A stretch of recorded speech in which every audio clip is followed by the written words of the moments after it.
जय श्री राम। जगत की ब्रह्म रूपता एवं मिथ्यात्व का निरूपण सदैव और विधि मुक्ति की समानता। श्री वशिष्ठ जी ने कहा, पूर्व काल में सृष्टि के प्रारंभ के समय भगवान ब्रह्मा ने संसार रूपी भ्रम के निवारण के लिए जिस ज्ञान का उपदेश दिया था उसी का मैं यहाँ वर्णन करता हूँ। यह जगत संकल्प के निर्माण, मनोराज्य के विलास, इंद्रजाल द्वारा रचित पुष्पहार, कथा कहानी के अर्थ की प्रतिभास, वास्तवों के कारण प्रतीत होने वाले भूकंप, बालक को डराने के लिए कल्पित पिशाच, निर्मल आकाश में कल्पित मोतियों के ढेर, नाव के चलने से तथा प्रतीत होने वाली वृक्षों की गति, स्वप्न में देखे गए नगर, अन्यत्र देखे गए फूलों के स्मरण से आकाश में कल्पित हुए पुष्प की भांति भ्रम द्वारा निर्मित हुआ है। मृत्यु काल में पुरुष स्वयं अपने हृदय में इसका अनुभव करता है। इस प्रकार जगत मिथ्या होने पर भी चिरकाल तक अत्यंत परिचय में आने के कारण घनी भाव दृढ़ता को प्राप्त होकर जीव के हृदयकाश में प्रकाशित हो बढ़ने लगता है। यही यह लोक कहलाता है। जन्म से लेकर मृत्यु तक की चेष्टाओं तथा मरण आदि का अनुभव करने वाला जीव वहीं हृदयकाश में ही इहलोक की कल्पना करता है। जैसा कि कहा गया है, फिर मरने के अनंतर वह वहीं परलोक की कल्पना करता है। वासना के भीतर अन्य अनेक शरीर और उनके भीतर भी दूसरे शरीर, ये इस संसार में केले के वृक्ष की त्वचा, छिलके या वक्कल के समान एक के पीछे एक प्रतीत होते हैं। वस्तुतः इस संसार में कोई सार नहीं है, न तो पृथ्वी आदि पंच महाभूतों के समुदाय हैं और न ही जगत की सृष्टि का कोई क्रम ही है। ये सब के सब मिथ्या हैं, तथापि मृत और जीवित जीवों को इनमें संसार का भ्रम होता है। यह अविद्या रूपी नदी ही है जिसका कहीं अंत नहीं है। वह विभिन्न धाराओं के रूप में फैलती हुई शोभा पाती है।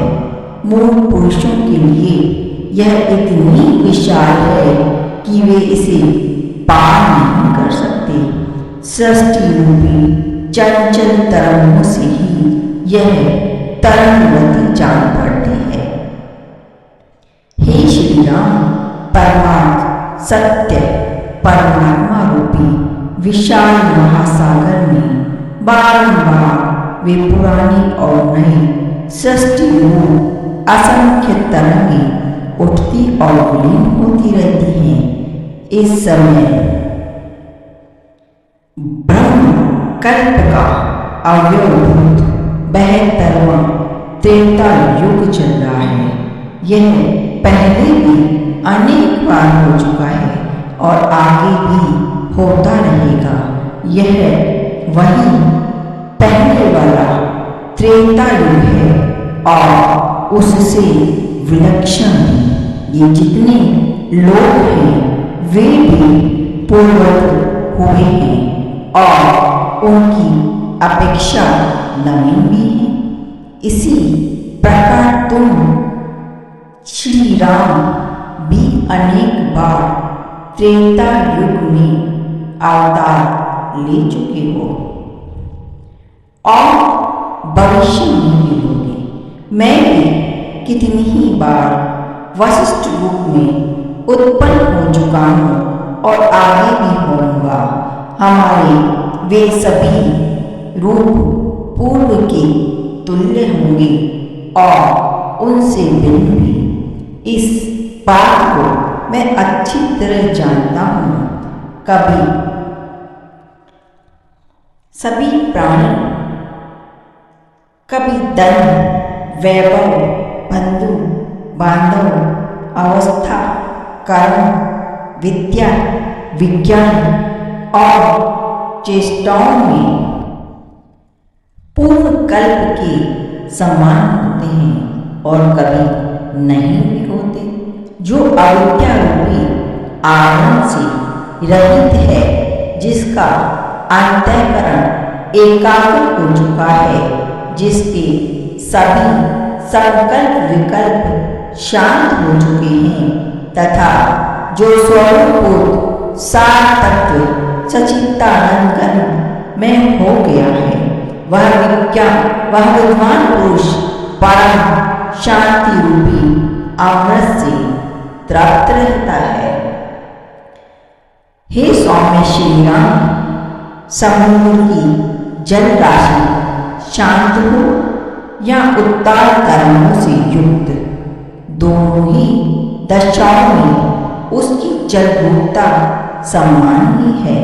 उसमें किसी प्रकार का अंतर नहीं है। उसी तरह देह के रहते हुए और उसके न रहने पर भी मुक्त महात्मा मुनि की स्थिति एक सी होती है। उसमें कोई भेद नहीं होता। सदैव मुक्ति हो या विदेह मुक्ति, उसका विषयों से कोई संबंध नहीं है। जिसने सत्य मानकर भोगों का आस्वादन ही नहीं किया, उस पुरुष में भोगों की अनुभूति कहाँ से होगी। जीवन मुक्त और विदेह मुक्त दोनों ही प्रकार के महात्मा बोध स्वरूप हैं। उनमें क्या भेद है? इन दोनों में भेद कराने वाला है अज्ञान। उसके नष्ट हो जाने पर जब केवल ज्ञान ही अवशिष्ट रह जाता है, तब उन दोनों में भेद कौन हो सकता है? जैसे समुद्र की तरंगावस्था जो जल है, वही उसकी प्रशांत अवस्था भी है। उसमें कोई अंतर नहीं है। सदेह और विदेह मुक्त में थोड़ा सा भी भेद नहीं है। पवन स्पंदन वेगवान हो या निष्पन्न, शांत हो अथवा वेगहीन, दोनों ही दशाओं में वह वायु ही है।